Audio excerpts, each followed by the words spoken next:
Police received a phone call of a shots fired run at Baptist Hospital.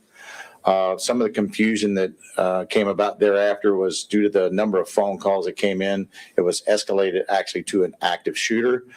We know that not to be the case. It was an isolated event to one room. The individual was bedridden, had a firearm, and fired 4 shots.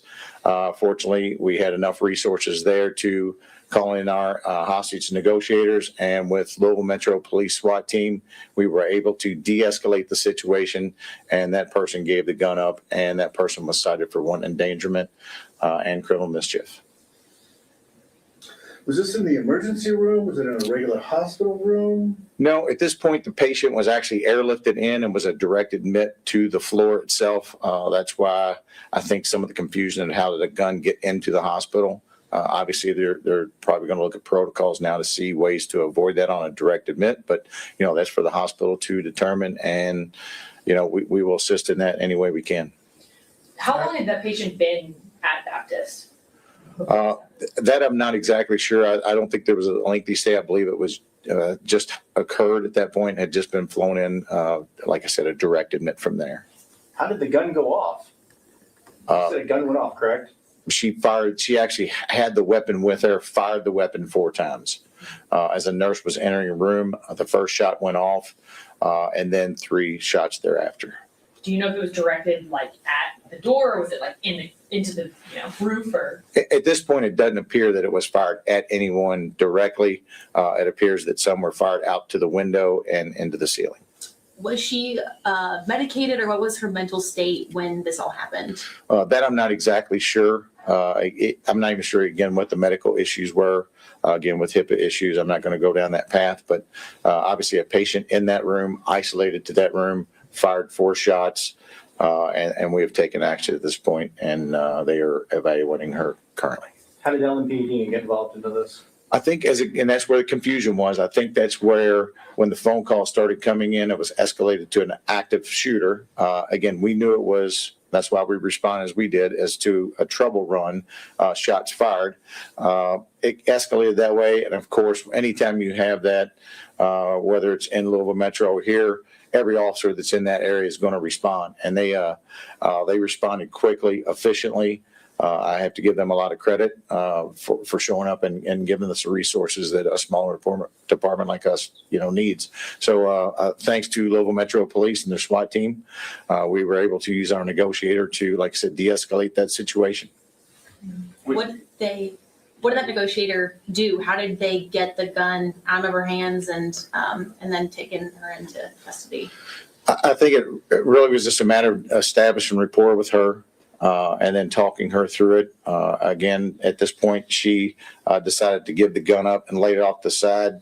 The SWAT team made partial entry to observe to make sure that's what occurred, which she did. And that's when she was, I won't say she was taken into custody. The situation was de-escalated. We took the weapon away and she was cited. Would you qualify this as an active shooter? And if not, what would you qualify it as? I would consider it shots fired in an isolated event. So, obviously a tragic situation you don't want to see, but at this point, I don't think anybody was in harm's way as far as the hospital, other than the nurses responding on that floor or staff.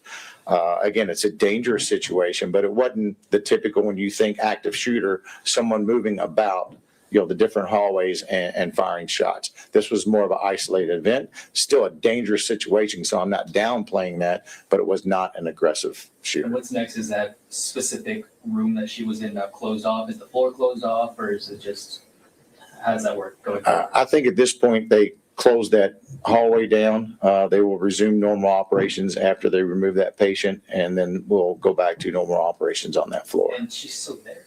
She is still there currently, yes. You said that you cited her. What is she facing criminal charges? Yes, she's been cited. And the reason we didn't make an arrest, obviously, she is still receiving medical attention. So we cited for wanton endangerment for the firing of the weapon and criminal mischief for the damage to the room and windows. It's early in the investigation, but I'll ask these questions anyway. Was it her handgun? Again, we have to sort through all that. We just now brought the weapon back to our property room. So we'll run checks on that and figure out what we can from there. So then sometimes that takes time.